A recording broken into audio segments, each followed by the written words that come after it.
నమస్తే. మనం ప్రతి సంవత్సరం ప్రతిరోజు భజన రామాయణ పారాయణ చేస్తుంటాం. ఈరోజు ఆ మహావిష్ణువు యొక్క అనుగ్రహం అనంత పద్మనాభ స్వామి రూపంలో వచ్చింది. పొద్దున్న వ్రతం చేశాము, రాత్రి కథ చదవడం మా ఆచారం. ఆ కథను ఇప్పుడు చదువుతున్నాను. ద్వాపర యుగంలో దుర్యోధనాదులు మాయాజూదంలో పాండవుల్ని ఓడించి అన్యాయంగా అడవికి పంపించారు.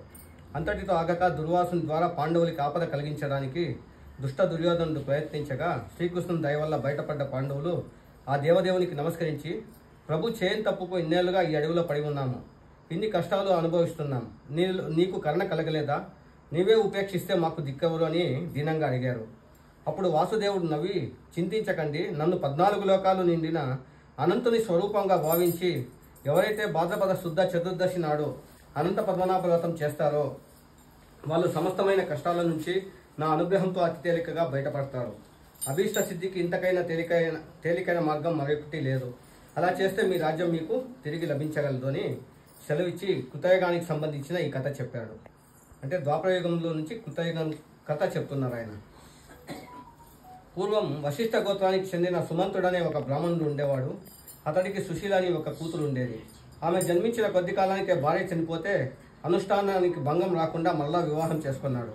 ఆ సవతి తల్లి కూతుర్ని అనేకమైన బాధలు పెడుతూ ఉండేది. యుక్త వయసు రాగానే సుమంతుడు తన కూతుర్ని కౌండిన్యుడనే యోగ్యుడైన వరుణ్ణికిచ్చి వివాహం చేశాడు. అత్తవారింటికి వెళ్లే ముందు సారే చీరా పెట్టి కూతుర్ని పంపుదామంటే ఆ గయ్యాలి ఒప్పుకోలేదు. చివరకు ఆమెకు తెలియకుండా కొంచెం గోధుమ పిండిని మూటగట్టి కూతురికిచ్చి పంపాడు. కొత్త దంపతులు ఇద్దరూ మధ్యాహ్నం ఒక ఏటి వద్ద ఆగి సేద తీరుతుండగా అక్కడ కొందరు స్త్రీలు ఎర్రటి చీర కట్టుకుని ఏదో వ్రతం చేస్తూ ఉండడం సుశీల గమనించి అదేమిటో, ఆ విధానం ఏమిటో చెప్పమని ఒక ముత్తైదుని అడిగింది. అప్పుడు ఆ ముత్తైదువ, దీనిని అనంత పద్మనాభ వ్రతం అంటారు, ఇది భాద్రపద చతుర్దశి నాడు చేయాలి, 14 మడులున్న ఎర్రటి తోరం సిద్ధం చేసుకుని ఎర్రటి చీర కట్టుకుని కలశస్థాపన చేసి ఆ జలాలలోకి యమునాని ఆవాహన చేయాలి. దర్భలతో సర్పాకృతిని చేసి దానిపై నారాయణుని ఆవాహన చేయాలి. షోడశోపచారాలతో పూజించి గోధుమ పిండితో చేసిన పదార్థాలని నైవేద్యం పెట్టి పాత తోరం విసర్జించి కొత్త తోరం ధరించాలి.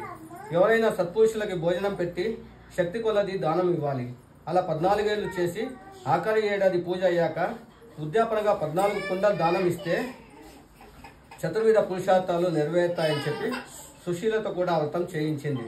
సుశీల తన వద్ద ఉన్న పిండిని ఆ స్వామికి భక్తితో సమర్పించగా ఆయన సంప్రీతుడయ్యాడు. ఆ వ్రతమహిమ వల్ల వాళ్ళు వెళ్లే దారిలో కౌండిన్యునికి ఒక యజమాని పని ఇచ్చాడు. అక్కడే స్థిరపడ్డారు. ఆ తర్వాత అతడు వృద్ధిలోకి వచ్చి అనతి కాలంలోనే శ్రీమంతుడయ్యాడు. అతడిలో రాను రాను అహంకారం తలెత్తింది. ఒకనాడు భార్య చేతిలో ఉన్న తోరం చూసి, ఇదేమిటి, నన్ను వశం చేసుకోవడానికి కట్టుకున్నావా అన్నాడు. ఆమె చెంపులు వేసుకుని అనంతవ్రతం గురించి చెప్పి తమ అభివృద్ధికి ఇదే కారణమని చెప్పింది. అతడు పగలబడి నవ్వి, మన అభివృద్ధికి కారణం నా శక్తి సామర్థ్యాలే తప్ప ఈ వ్రతాలు పూజలు కాదని ఆ తోరం పీకేసి నిప్పుల్లో పడవేశాడు. కొద్ది కాలం అతని జీవితంలో అన్ని విధాలా పతనం ప్రారంభమైంది. ఈలోపు వారింట దొంగలు పడి సర్వం దోచుకుపోయారు. అతడిలో అహంకారం అణిగి అనంతుని దర్శించేదాకా ఉపవాసం ఉంటానని మొక్కుకొని అనంత పద్మనాభ దర్శనమివ్వు అని ఆర్తితో పగలనక రాత్రనక చెట్టు పుట్ట తిరిగాడు. దారిలో ఒక చోట పువ్వు కాయి లేని ఒక పిట్టైన వాళ్ళని మామిడి చెట్టును చూచి అనంతుడు ఎక్కడా అని అడిగితే, నాకు ఆయన దర్శనం దొరకలేదు, నీకు కనిపిస్తే నా దుస్థితి చెప్పు అని అంది. మరొక చోట గడ్డి పరకనైనా కొరకని ఆవుని దూడల్ని చూసి అదే ప్రశ్న అడిగితే అవి కూడా అలాగే సమాధానం చెప్పాయి. మరొక చోట 2 కొలనులు కనిపించాయి. ఒకదానిలో నీరు ఒకదానిలోకి ప్రవేశిస్తుంది. అక్కడ ఒక కొంగైనా వాలలేదు. అవి అలానే చెప్పాయి. ఆ తరువాత ఒక గాడిద ఏనుగు కనిపించి అలానే చెప్పాయి. చివరికి తిరిగి శోష వచ్చి, స్వామి నన్ను నీ దగ్గరకు తీసుకొని పోవు అని రోధిస్తూ పడిపోయాడు. అప్పుడు ఒక వృద్ధుడు కనిపించి అతన్ని లేవనెత్తి సేద తీర్చి ఒక భవనంలోకి తీసుకెళ్లాడు.